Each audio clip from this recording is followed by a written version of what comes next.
name is Caroline Derrick and I'm the Employment Skills and Training Manager at Sedgemoor District Council.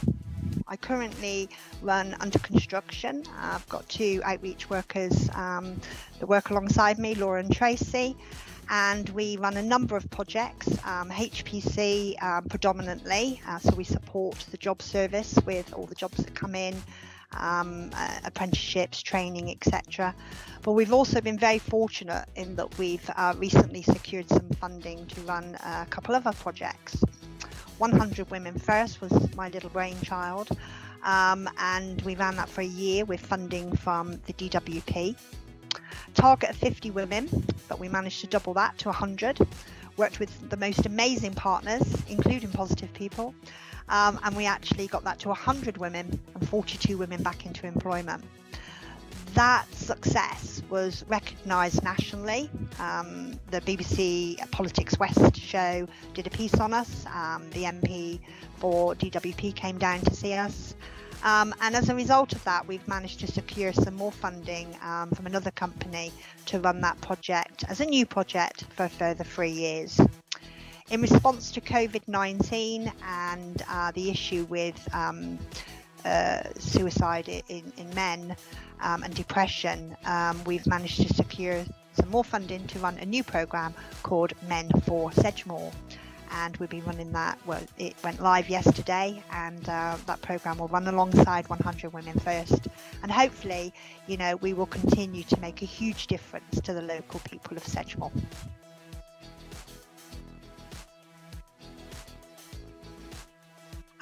I think that takes me back a long way, probably when I was about 14 and I got my first job in the Golden Egg restaurant in Bridgwater. And I had this wonderful guy as my boss, Tony Rimmel. I've never forgotten him. And I was going through quite a difficult period, wondering what I should do when I leave school. And he really guided me and really helped me. And he was really inspirational as a manager. My first manager, you know, I couldn't have asked for a better one. Always praising, always supporting and nurturing us in the right direction.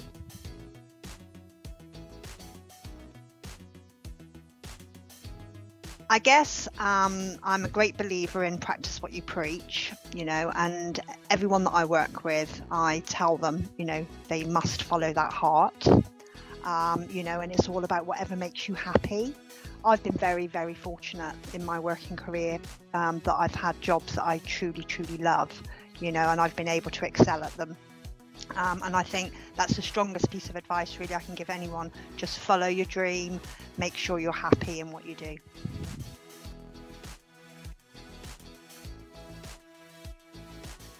I was a leisure manager for 10 years. In the Splash and Burnham Pool, and originally we were in uniform, so as a manager we were easily identifiable to any member of the public, but as you can appreciate, leisure pools are quite hot environments and very humid, so we quickly moved away from that into just sports tops and joggers or skirts or whatever. It did prove some difficulty when customers wanted to deal with managers, and on one particular occasion we had queues. It was a very hot summer. We had queues going out the door. We were trying to manage the bathing load because the bathing load was extremely busy, but we were going back and telling people, you know, there's 40 minutes to wait, 50 minutes to wait. You know, if you want to go away and come back later or continue in the queue, can we offer you some refreshments, etc. And there was this family right at the front of the queue, and I came out and I started to tell these people, and this guy looked around to a family a few yards back and said, "Don't listen to a word that come out of her mouth, you know, she's full of rubbish." And which was very embarrassing, because you can imagine that there's a lot of people there. So I said, "Excuse me, sir, do you mind explaining to me what you mean by that?" And he said, "Well, you've been telling us that for ages." I said, "Because that's how it is, you know, there is a wait." He said, "Well, I don't want to speak to you anyway." He said, "I want to speak to a manager." And I said to him, "You're speaking to her." And he looked me up and down and he said, "You call yourself a manager dressed like that?" And I froze. I absolutely froze. I was absolutely shocked and horrified at what he said. So I asked him to come with me, and I took him into the back office, and I couldn't begin to tell you what I said to him. But to put it this way, he went back out with a very red face. It showed me how you can be measured and perceived by people just by what you're wearing. And that's quite sad, but it is the world that we live in. You know, they always say dress for the next job, not the one you're in. You know, and that's quite a strong piece of advice, a good piece of advice. You know, but that was a very strong message for me, and it was at that point that I seriously had to reconsider what the managers wore on shift.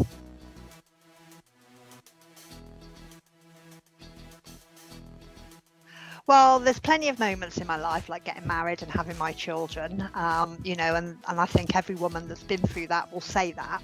But if I'm looking at my career, go back and I talked to you about Tony, my mentor, my inspirational manager.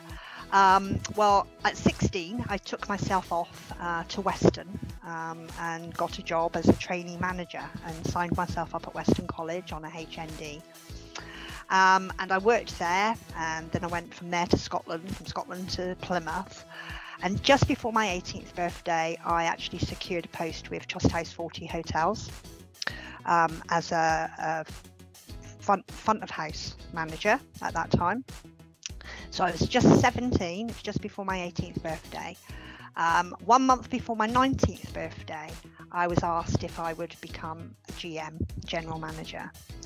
And that was the proudest moment of my life. I was so young, and it was such an honour. You know, it's a big company, a very well-known company, and it was such an honour to take over a hotel as a GM. Yeah, great times and great memories.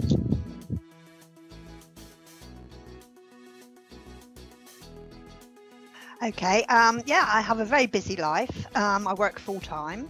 I've got 3 children, all well, one is still at home, but I've also got 5 grandchildren.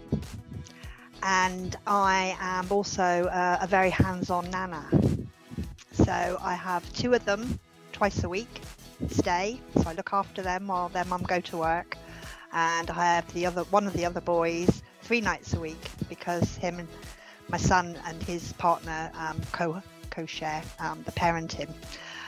So I have a lot of the children, and I do a lot of homework as well as you know, going to work all day and coming home. But I've got a brilliant husband, and we share everything. So he cooks, I wash up, you know, he does the garden, I do the ironing, etc. But the most important tip that I can give anyone is just make time for yourself. You know, just lock yourself in the bathroom, get in that bath, put those bubbles in, have a glass of wine, chill out for a few hours. Nothing to beat it. I'm off tomorrow to visit my girlfriends in Bristol, meet up with them, first time since Christmas, and that will be a real chill out day. So it is all about making time for yourself.